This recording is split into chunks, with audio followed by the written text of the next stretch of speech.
네, 안녕하십니까. 성경 내 이야기다 김홍덕입니다. 오늘은 요한일서 61번째 시간입니다. 드디어라고 하기는 좀 그렇지만 이제 마지막 13절부터 5장 13절 이후를 같이 보겠습니다. 뭐 예담 같지만 원래 성경이 뭐 이렇게 성경을 보면 이렇게 동그랗게 해서 문단을 이렇게 좀 문맥을 좀 구분해 놓은 게 있는데 이게 뭐 원래부터 있었던 건 아니라고 하더라고요. 독일의 신학자가 뭐 했다고 그렇게 했는데, 어쨌든 저희가 읽어보면 이렇게 문맥이 조금씩 구분되는 게 유익할 때가 많죠. 근데 이제 오늘 13절부터 할 텐데, 그 앞에 이제 우리가 아들이 있는 자에게 생명이 있고 뭐 이렇게 되어 있었습니다. 그러면 13절에는 이제 하나님의 아들의 이름을 믿는 너희에게 이것을 쓰는 것은 너희로 하여금 너희에게 영생이 있음을 알게 하려 함이라, 이렇게 되어 있습니다. 뭐 좀 우리가 일반적으로 이해를 하는 측면에서 이 말씀을 다시 보면, 하나님의 아들의 이름을 믿는 사람에게는 영생이 있다는 것을 알게 하기 위해서 이 요한일서를 썼다, 이렇게 됩니다. 그러면 우리는 하나님의 아들의 이름을 믿는 자가 누구냐 이렇게 했을 때, 하나님의 아들을 믿는 자는 자기 안에 증거가 있는 사람이다, 이렇게 이제 10절에서 말씀을 하고 있는 거죠. 그리고 이 증거는 물과 피와 성령이다, 이렇게. 그러니까 물과 피와 성령이 자기 안에 증거로 있는 사람에게는 영생이 있다는 것을 이제 확인시켜 주기 위해서 이제 요한 사도가 이것을 증언을 한 것입니다. 그래서 이제 이 말씀은 우리가 정황적인 측면에서 한번 좀 볼 필요가 있는데요. 그러면 모든 이 요한일서를 대하고 있는 모든 사람들이 물과 피와 성령의 증거를 갖고 있는 건 아니지 않습니까? 오히려 뭐 거의 없다고 봐야 돼요. 제가 늘 이제 뭐 이 파일에서나 블로그에서 사람들이 교회 다니고 예수 믿는 것은 대부분 다 육신의 일이 잘 되게 하기 위해서 이제 하나님께 기도하고 하나님의 힘을 빌리려고 하는 겁니다. 그거 아닌 사람들이 거의 없죠. 그래서 뭐 교회 다니는 사람들도 뭐 착하게 살아야 된다, 지금 뭐 악하게 살아야 된다는 게 아니라 착하게 살면 하나님께서 복을 주신다, 이렇게. 그러니까 신앙의 목적이 거기 있다는 것을 늘 이렇게 암시하죠. 근데 교회 생활하면서 그러면 안 된다. 왜 안 되냐? 하나님이 벌 주신다, 이런 것들이 많죠.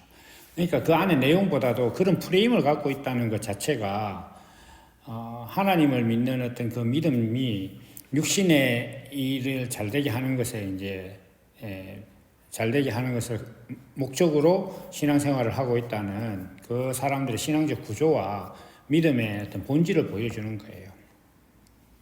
그런 사람들에게 이 요한일서는 사실은 지금 이 13절에서 말하고 있는 너희에게 영생이 있음을 알게 하려 합니다 하는 것과 사실 무관해요. 무관합니다. 그러니까 뭐 교회 가서 하나님께 돈 달라, 밥 달라, 아들 잘 되게 해달라, 사업 잘 되게 해달라 기도하는 사람들, 그리고 또 자기가 기도하는 어떤 그런 희망사항이 혹시나 해를 입을까 싶어서 전전긍긍하며 성경을 지키고 뭐 11조를 할 때 자기 마음에는 어떻게 하면 좀 적게 할까 싶으지만 또 내가 이걸 적게 하면 하나님께서 벌을 주셔서 뭐 경제적 손실을 입힐까봐 염려하는 그런 마음으로 살아가고 있는 사람들한테 이 말씀은 사실 의미가 없을 수도 있어요. 왜냐하면 그 사람들에게는 영생이 없거든요. 그 사람들 안에 물과 피와 성령이 있는 게 아니잖아요. 그 사람들은 그냥 뭐 세상에 바알신 섬기는 사람들 부처 섬기는 것과 사실 똑같아요. 그 사람들의 하나님은 여호와 하나님이 아닙니다.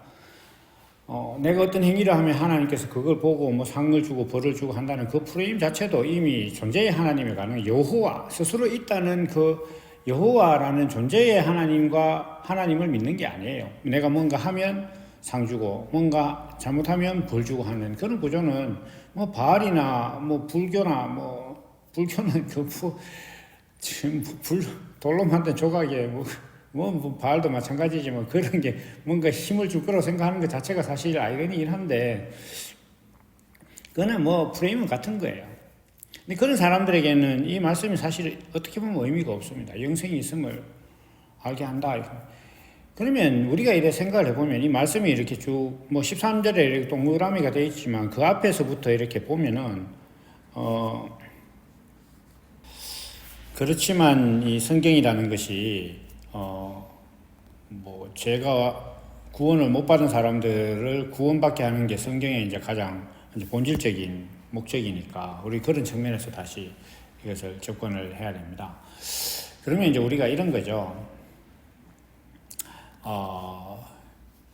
이제 뭔가가 갖고 싶어져야 되는 게 있잖아요. 이제 뭐 지금 연말이고 뭐 크리스마스도 있고 이렇게 되면 그 애들이 뭐 부모들한테 갖고 싶은 걸 사달라 뭐 이렇게도 이야기하고 또 연인들끼리도 뭐 어떤 의미를 또 가족들끼리도 또 어떤 의미를 이제 되새기기 위해서 선물들을 주고받고 뭐 이렇게 하는데 이럴 때 뭔가 갖고 싶고 뭐 얻고 싶은 것들이 있는 마음들이 생기잖아요. 그렇다면은 우리가 이제 이런 그 말씀을 딱 봤을 때 하나님의 아들을 믿는 너희에게 이것을 쓴 것은 너희 안에 영생이 있음을 알게 하려 한다. 이렇게 이제 사도 요한이 썼습니다. 썼으면 내 자신이 나는 그러면 하나님의 아들을 믿는 사람인가 이것을 이제 생각을 해봐야 되겠죠. 그러면 위에 올라가면 하나님의 아들을 믿는 자에게 증거가 있다. 증거가 있는데 그게 뭐냐? 물과 피와 성령이다. 그리고 무엇을 믿는 것이냐 이렇게 했을 때 예수께서 하나님의 아들이심을 믿는 것이다. 그럼 그 예수는 누구냐? 세상에 위대한 일을 하는 그런 예수냐? 아닙니다. 십자가를 지는 예수. 세상에서 가장 천한 신분인 죽임당하는 사형수가 되어서 죽었던 예수가 바로 하나님의 아들이다. 이렇게 믿는 거예요. 그 예수를 하나님의 아들로 믿는 믿음이 내 안에 있느냐 이렇게 돌아봐야 되는 거예요. 그러면 내 안에 그 하나님의 십자가에 달린 예수가 내게 하나님의 아들이다라는 믿음이 있고 그 믿음에 대해서 내가 물과 피와 성령이 증거한다. 다시 여기서 그 믿음을 성령께서 내 안에서 생명이 되게 피가 되게 하셔서 내가 그 말씀대로 살아간다. 그 말씀대로 살아간다는 건 뭐냐면 내가 세상에 높아지려고 하는 것에 대해서 내 가치를 두지 않고 어떻게 뭐 사람들이 서로 막 높아지려고 하는 어떤 그것을 내게 주장할 때 내 육신의 수고를 내어주는 그것이 내게 참된 일이다라는 마음이 있어서 나도 모르게 그렇게 살아가는 모습을 가진 그런 본능을 가진 사람이 됐을 때 그리스도로 거듭난 사람이라는 거예요. 그런 믿음이 있다면 너희에게는 영생이 있다라는 것을 지금 사도 요한이 썼습니다. 그러면 우리 자신이 이 말씀을 대할 때 내 안에 그게 있냐 없냐를 생각해 봐야 되는 거예요. 여기서 양심이 나오는 거예요. 그래서 양심이 화인 맞았다 이렇게 얘기하면은 자기 안에 그것이 없는데도 있는 걸로 막 간주하고 나가면 그 구원을 받을 수가 없는 거예요. 그래서 양심에 화인 맞으면 구원을 못 받는다 이렇게 말씀하시는 거예요. 내 안에 십자가에 달린 예수를 하나님 아들로 믿는 믿음이 없는데 내가 가지고 있는 하나님 아들에 대한 믿음은 내가 세상적인 문제에 부딪혔을 때 돈 없을 때 돈 문제를 기적적으로 해결해주고 시험을 앞두고 있을 때 그것을 기적적으로 해결해주는 그런 십자가에서 스스로 내려오는 예수를 믿고 있는데 내가 예수가 하나님의 아들이라는 것을 믿고 하나님의 아들을 믿는 이름 그 정체성이 내 안에 있다. 이렇게 우기면 그게 양심 없는 거단 말이에요. 그런 사람은 구원을 받을 수가 없어요. 그 사람이 뭐 사람을 죽이고 막 나라를 망하게 하고 이렇게 한 게 아니라 어떤 여지가 없는 거예요. 방향이 잘못되어 있기 때문에. 어떻게 할 수가 없는 거예요. 그러나 이 13절의 말씀을 보고 내가 하나님의 아들의 이름을 믿는 너희에게 이것을 쓰는 것은 너희에게 영생이 있음을 알게 하려 합니다. 이렇게 했는데 내가 그 말씀을 가만히 듣고 보니까 내 안에 그런 믿음이 없어. 그러면 어떻게 합니까? 나 영생 갖고 싶은데 그런데 저 믿음이 없다. 그러면 이제 내가 그 믿음이 없다는 걸 시인하겠죠.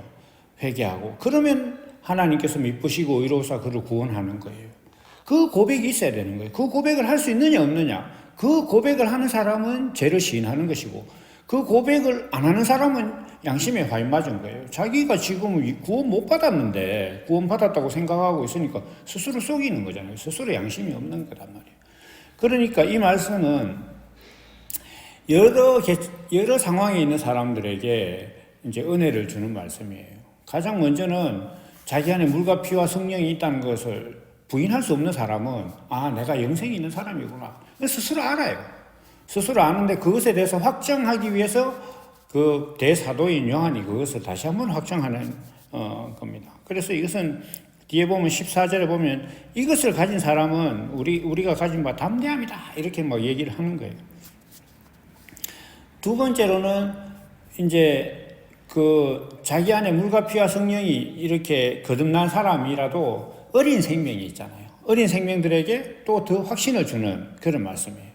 그리고 나머지 대부분의 사람들은 두 부류가 있겠죠. 이 말씀을 보고 그냥 자기 안에 십자가에 달린 예수를 하나님의 아들로 믿는 믿음, 물과 피와 성령으로 거듭났기 때문에 자기 스스로 구원받았다는 것을 부인할 수 없을 정도의 믿음이 없는데도 태연하게 그냥 나 교회 가서 세례문답 했고 교회 생활하고 있으니까 구원받았다라고 생각하고 있는 사람은 이제 더 이상 논조가 없는 거예요. 여기서 영생이 자기 안에 없는데 있다고 하니까 그럼 뭐 어떻게 하겠어요, 그걸. 그러니까 그런 사람들은 정말 답이 없는 겁니다. 그런데 내가 과연 정말로 솔직하게 물과 피와 성령의 증거가 내 안에 있냐? 내가 이때까지 십자가에 달린 예수를 믿었느냐? 아니면 세상에서 나를 이기게 하는 예수를 믿었느냐라는 것을 곰곰이 생각하고 내가 안에 이 믿음이 없다 라고 생각하는 사람은 그 사람은 이제 죄를 시인하고 영생을 얻는 그 길이 열리는 거란 말이에요. 그러니까 이러한 것들을 우리가 잘 생각해서 이 하나님의 말씀을 생각을 해야 되는 겁니다. 무작정 나 교회 다니니까 구원받았다 그런 거 없습니다. 세상에 교회 다닌다고 구원받았다라는 거 없어요. 성경에도 너 교회 다니면 구원받아 이런 게 아니에요. 내가 예수 이름을 믿으면 구원받는 거죠. 그리고 그 믿는 사람들이 모였을 때 교회가 되는 겁니다. 방향이 분명해야 되는 거예요. 구원도 내 안에 물과 피와 성령으로 말미암은 어떤 그 생명의 본성이 내 속에서 부인할 수 없는 내가 인간이라는 본성을 거역할 수 없듯이 그런 물과 피와 성령으로 거듭난 그리스도의 본성을 내가 거역할 수 없어서 내 삶으로 나오는 사람일 때 구원인 거지. 내가 바깥에 내 모습이 교회 다닌다고 내 몸이 다닌다고 해서 내 심령까지 변화시킬 것이라고 방향을 거꾸로 믿는 건 아무 소용없는 거예요. 그래서 교회 다닌다는 거 아무 의미 없어요. 자기가 이 물과 피와 성령으로 거듭난 사람이고 영생을 받은 사람이면 그 사람이 가는 곳은 어디든지 교회가 될 거고 그런 사람들이 만나면 교회가 되는 거지. 교회를 세워놓고 그 안에 사람이 들어오면 영생을 준다 이런 거 없습니다. 성경에 어디 그런 게 있습니까? 구원받은 사람들이 모였을 때 그 교회가 되는 거지. 우리가 그런 것들을 잘 생각하면서 우리 신앙을 잘 살펴봐야 된다. 이렇게 이제 한번 상고하는 그런 말씀이 되기를 바랍니다. 감사합니다.